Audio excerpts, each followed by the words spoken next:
તો પૂરા ભારતવાસીઓને જય માતાજી અને જય સિયારામ। યા દેવી સર્વભૂતેષુ માં શક્તિ રૂપેણ સંસ્થિતા નમસ્તસ્यै નમસ્તસ્यै નમસ્તસ્यै નમો નમઃ। હું પધારું છું વરલી કચ્છ સેવા સમરણ કુટિયા પરમ પૂજ્ય બ્રહ્મલીન સંત શ્રી પુરુષોત્તમ દાસજી બાપુના પૌત્ર કિશોરદાસજી મહારાજ।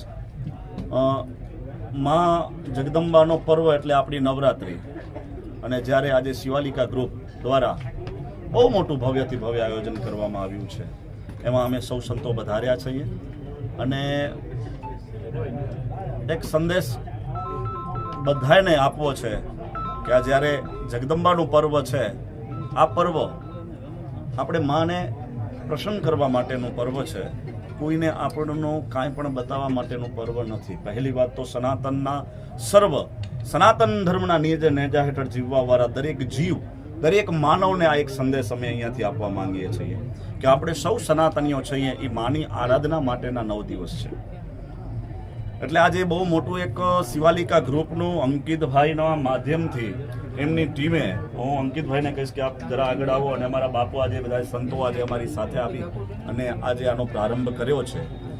તો નવરાત્રિના પર્વ ઉપર સર્વ સનાતન પ્રેમીઓને એક જ મારી વિનંતી છે કે નવરાત્રિની જે મર્યાદા છે, નવરાત્રિની જે ગરિમા છે, નવરાત્રિમાં કેવા કપડાં પહેરીને જવા, ખાસ મારી એક સંતના નાતે હું તમને વાત કરું છું ત્યારે કે તમે નવરાત્રિમાં જાઓ છો કે બીજું કંઈ કરવા જાઓ છો, એ ખાસ મારી બેન દીકરીઓને આ બધી જ ચેનલના માધ્યમથી અમે કહેવા માંગીએ છીએ કે જો સનાતનને તમારે ને મારે બચાવવું છે, સનાતનના નેજા હેઠળ સનાતનના ધર્મ પ્રેમી તરીકે જીવવું છે, તો સૌથી પહેલાં આપણે કેવું પહેરીને માની આરાધના કરીએ છીએ એ જરૂરી છે।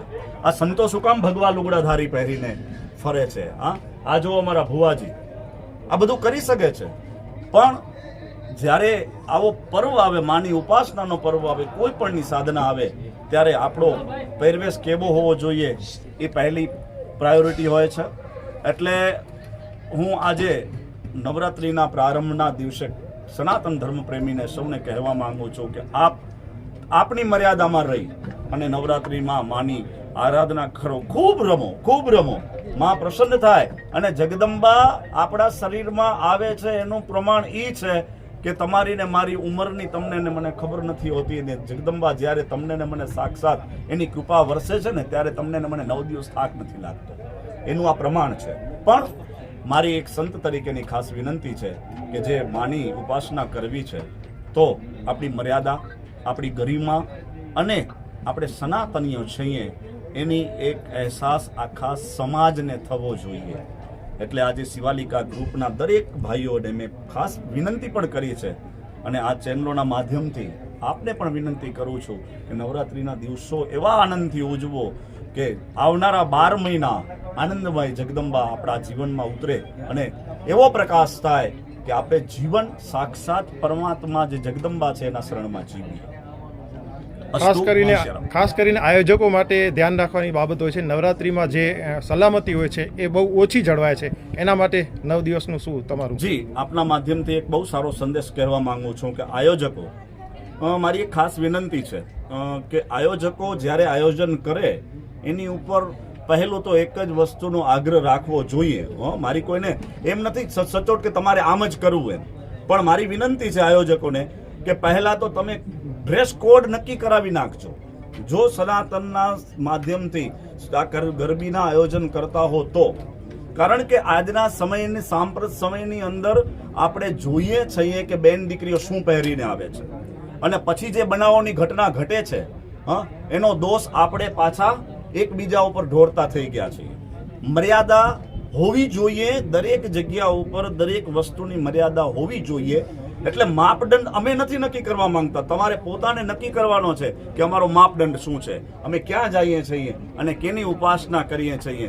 એટલે આયોજકોના મારી એક ખાસ વિનંતી છે કે બંનેને ત્યાં સુધી ડ્રેસ કોડ નક્કી હોવો જોઈએ કે આ જ વસ્ત્રો પહેરવા, એટલે આ વસ્ત્રો પહેરવા એટલે કલર નહીં, પણ એની અંદર શું છે એનો મતલબ સમજી શકો છો મારો કહેવાનો, કે ટૂંકા વસ્ત્રો ન પહેરવા જોઈએ, કારણ કે માની આરાધના કરવા આવીએ છીએ આપણે। આજે બેન દીકરીઓ શું પહેરીને આવે છે કોઈને ખબર નથી હોતી। ફેશનના નામે સાહેબ આપણા સનાતન ધર્મના મૂળિયા ઉપર ઘા છે। આજે હું તમને કહેવા માંગુ છું, ટીવીના ચેનલોના માધ્યમથી તમે એક વખત માં કનકેશ્વરીની ઇન્દોરની ગરબી જોજો, ભવ્યથી ભવ્ય થાય છે. આયોજકોને ત્યાંને ધન્યવાદ છે. આજે મેં અંકિતભાઈને હમણાં જ કીધું છે થોડી વાર પહેલા કે વાંધો નથી, પ્રથમ વખત છે, અમે પણ આજની હાજરી આપશું. તમને ખબર નહીં, તમે અહીંયા આવશું, ચોક્કસ આવશું, દર્શન પણ કરશું અને અમે જોશું પણ ખરા. અને એક ભાઈના નાતે, કારણ કે તમે ગોસ્વામી છો, અમે બ્રાહ્મણ છીએ, ભાઈના નાતે ટકોર પણ કરશું કે ભાઈ અહીંયા કને તમે સુધારો, કારણ કે જગદંબાની આરાધના છે, એની કૃપાના પાત્ર બનવું છે. તો આપણને આપણા પહેરવેશનો પ્રથમ ધ્યાન રાખવું પડશે ને રાખવું પડશે. એના માટેને આયોજકોને ખાસ વિનંતી, અત્યારે કદાચ તમે ન કરી શકતા, સિક્યુરિટી એવી રાખો કે જેથી કરીને કોઈ અઘટિત ઘટના ઘટે નહીં અને તમારા ઉપર અને સનાતન ઉપર કોઈ દાગ ન લાગે, એવી મારી આયોજકોને ખાસ વિનંતી છે. શિવાલિકા ગ્રુપની સ્થાપના મેં 2017ની સાલમાં કરેલી છે. શિવાલિકા ગ્રુપનું મેઇન કહેવાય કે જે પર્પસ રહ્યું છે કે ભાઈ કચ્છને કઈ રીતે આપણે એવા કયા કાર્યક્ષેત્ર આપણે કરી શકીએ, વ્યવસાયિક ક્ષેત્રો કે જે કચ્છને એક ગૌરવ આપણે અપાવી શકીએ. એટલે શિવાલિકા ગ્રુપ આજ સુધી જે પણ રિયલ એસ્ટેટમાં હોય, મેડિકલ લાઇનમાં હોય, ઇમ્પોર્ટ એક્સપોર્ટમાં હોય કે કોઈ પણ કાર્યમાં હોય, તો એનામાં અમારો વિશેષ આજે કહેવાય કે જે કચ્છ માટે શૈક્ષણિક સંસ્થાઓ માટે કે સામાજિક કાર્યો માટે હોય કે વિકાસનીય કાર્ય માટે હોય, તો એના માટે અમે સતત કરવું પડ્યું છે આજ સુધી. જી, ખાસ કરીને નવરાત્રિનું આયોજન અને આટલી વિશાળ જગ્યામાં, કેટલી જગ્યામાં પહેલાં નવરાત્રિ છે તમે કર્યું છે અને કેટલા દિવસની મહેનત છે? ઓકે, આ આખી જગ્યા 5.5-6 એકરની સરાઉન્ડિંગ એરિયામાં આ જગ્યાનું વિશાળ ભાવે આયોજન કરવામાં આવ્યું છે.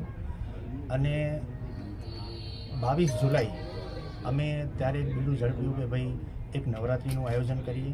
શિવાલિકા ગ્રુપ સાથે BMCB group, friends of rotary, આ બધા આયોજકો ભેગા મળીને નક્કી કર્યું કે ભાઈ નવરાત્રિનું ભવ્ય આયોજન કરીએ. તો આજે કચ્છ ગુજરાતમાં એક બધી જગ્યાએ નવરાત્રિ તો થતી હોય, પણ એક નવરાત્રિને એક નવદુર્ગા સ્વરૂપે આપણે એને કઈ દિશામાં કઈ રીતે લઈ જઈ શકીએ અને નવરાત્રિનું ખરેખર મંતવ્ય નવદુર્ગાનું શું હોય છે, એ પ્રમાણે એક વિચાર કરી અને એક નવી થીમ સાથે જે કહી શકાય કે ખરેખર નવરાત્રિ કોને કહેવાય, એટલે એ પ્રમાણે અમે બધું આયોજન વિચાર્યું કે ભાઈ આવું આપણે કરી શકીએ. એટલે એના માટે થઈ અને આ તમે બધી જગ્યાએ જોઈ શકશો, આપ બધા અહીં પધારેલા છો, હરેક ખૂણાએ હરેક જગ્યાએ માની સ્થાપના સિવાય તમને બીજું કાંઈ પણ દેખાતું નહીં હોય. ખાસ કરીને કપડા માટે ચિંતાનો વિષય છે અને આયોજકો એ બાબતે શું ધ્યાન રાખશે?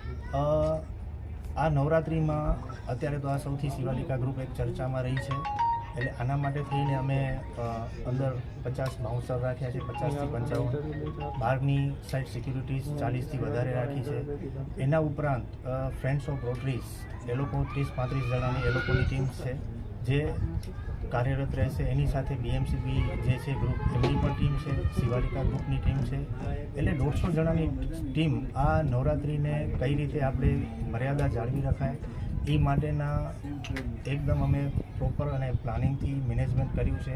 અને વાત રહી કપડા બાબતમાં, તો અમને ક્યાંય પણ એવું લાગશે કોઈ પણ આ સવાસોની ટીમમાં આયોજકને કે ભાઈ આ કપડાં જે છે મર્યાદિતમાં નથી, તો એ જ સમયે અમે એક્શન લઈ અને એનું અમે નિવારણ લાવશું. જી, ટેકનોલોજીનો જમાનો છે તો CCTV ફૂટેજ ખાસ કરીને એના માટે કેટલા કેમેરા અંદર બહાર રાખેલા છે? તમે જેવા પ્રવેશ થશો ત્યારથી અંદર કહેવાય ને કે એન્ટરથી એક્ઝિટ સુધી લગભગ વિશેષ 40થી 50 CCTV ફૂટેજ છે. અંદર રમવાવાળાને ગેટમાં કોઈ પણ પ્રોબ્લેમ ના આવે એના માટેના, બારે પાર્કિંગ માટેના, એટલે હરેક ખૂણે જગ્યાએ કોઈ પણ અંદર એન્ટર થશે એટલે એ સીધું CCTV ફૂટેજની અંદર જ આવી જશે કે ભાઈ આ એક. અને પાછો એના માટે એક અલગથી અમે કંટ્રોલ રૂમ બનાવ્યું છે કે સતત ત્યાં કને જ્યારથી આ પ્રારંભ થશે નવરાત્રિનું જે પણ આયોજન હશે ત્યારથી કરી અને જ્યાં સુધી પરિપૂર્ણ થશે ત્યાં સુધી સતત અમારી ટીમો એમને એક કંટ્રોલ રૂમમાં પણ અમે માણસ ફાળવ્યા છે કે સતત એ દેખરેખ રાખે. નવરાત્રિ સિવાય કોઈને આવવું હોય તો અહીંયા પ્રદર્શન કે માતાજીના દર્શન કરવા માટે શું છે આયોજન? આમાં સવારના અહીં પાછળની સાઈડ જે છે એ અમે એક યજ્ઞશાળા બનાવેલી છે, જે આજે બધા સાધુ સંતો મહંતો જે પધાર્યા એના હસ્તક આપણે આ નવરાત્રિ મહોત્સવનું જે પ્રાંગણ આપણે ખુલ્લું મૂક્યું.